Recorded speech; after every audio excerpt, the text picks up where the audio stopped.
Good morning, evening, afternoon, night, whenever you're watching this, geographers. Welcome back to the Mr. Sinn channel. Last time we spoke, we looked at world trade and we looked at imbalances between different countries. Today, we're going to be continuing our conversation as we go into Unit 7, Topic 6, and we look at trade and the world economy. Like we talked about in our last video, countries today are interdependent. Countries are connected and they rely on each other for their economic prosperity. Every country in the world has a variety of natural resources, goods and services, and specific skills, but at the same time, they also lack certain resources and skills as well. This leads to countries to trade with other countries around the world. And when countries trade, it allows them to become more specialized, and it increases the amount of goods and services for the country's citizens. Plus, we can see that both countries that participated in the trade gain more economic and also social opportunities for their citizens. When looking at trade, we can see that countries that have a stronger trade complementarity index score will often see more interaction between each other. Trade complementarity is a trade index that looks at the interaction between two countries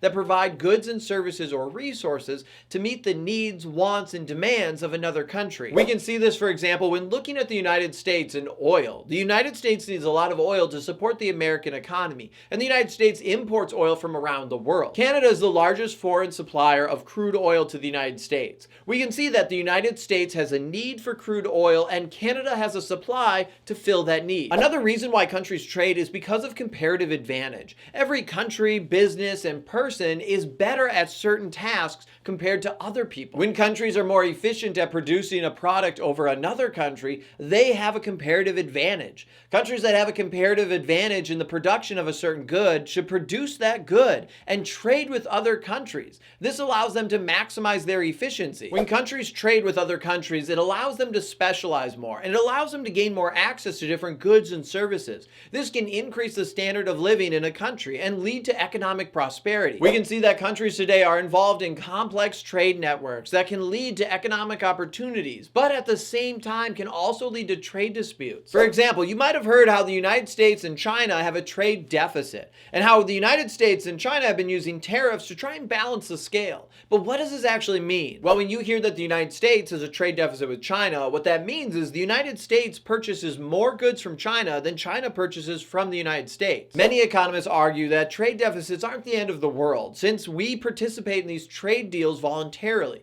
If the United States didn't value the goods from China more than our own money, then we wouldn't have traded with China in the first place. Now, I also mentioned tariffs earlier. Tariffs are often used to try and motivate companies to move back to domestic production. It tries to incentivize companies to make products within the country that's implementing the tariff. A tariff is a tax that gets put on imports. Imports are goods that are being shipped into a country. That tax makes it more expensive to produce those products outside the country's boundaries. Now, one thing with tariffs I do want to clarify is the tariff that's being put in place isn't being paid by the country itself. No, the government isn't paying it. It's actually the consumers or the businesses. Oftentimes, this makes the production more expensive, so companies have to raise the prices of their products. This then makes it so when you go to the store and you're buying a product that was imported, it normally costs more, since companies will pass on that cost that they had to pay for importing the products onto the consumer. Now today, when we're looking at economies around the world, we can see that the majority of economies have some degree of a free market. Each country around the world is different, and some economies are more open than others. However, generally we can see that countries favor free market economies more than command economies. Command economies are economies that are controlled by the state. The decisions of what to produce, for whom to produce, and where to produce are all decided by a government, not by the free market. Today, when looking at free markets around the world, we can see that neoliberalism is becoming more and more popular. Neoliberal policies work to try and make trade between different countries easier. They reduce taxes and tariffs and try to promote trade between countries.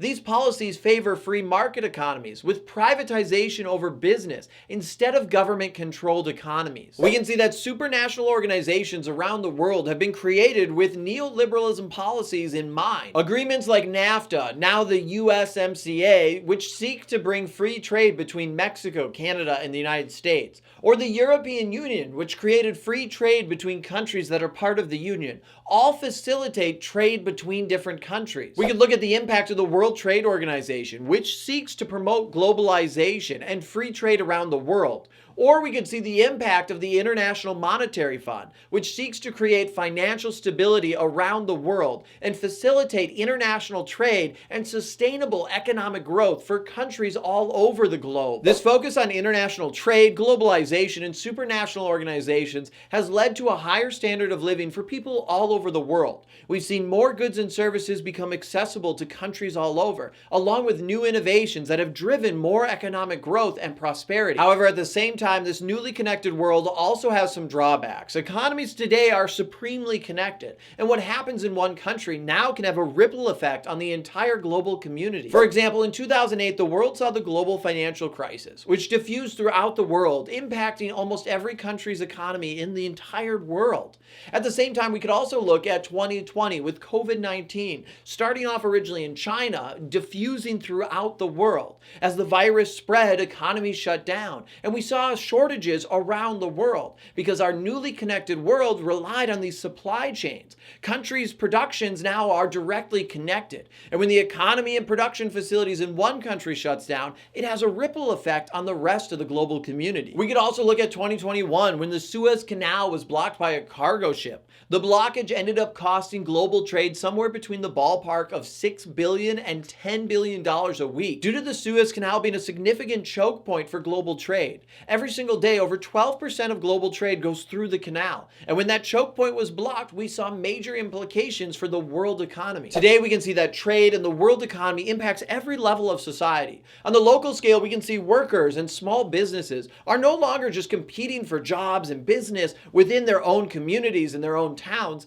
Now they're competing with people across the globe, and this can lead to disparities between workers, as companies may favor countries that have cheaper labor, and it might put a disadvantage on more developed countries, as we see more offshoring of jobs as they start to go overseas. At the national scale, we can see how countries' entire economies now are connected to other countries around the world. What happens in one country will impact other countries, and this also might influence even foreign policy for certain states. If a state wants to make sure that they can continue to trade with other countries around the world, they'll have to make sure their foreign policy is favorable to their trading partners. Otherwise, they might lose that partner and no longer be able to offer the goods and services that their citizens demand. And on a global scale, we can see just how connected our entire world economy is. It's being influenced every single day by events that occur around the world. And global trade can be supported by international trade organizations, and at the same time hindered by more isolationist policies from different countries. Now, we've been talking a lot about global trade and our global community. Take a couple minutes now and review the questions on the screen.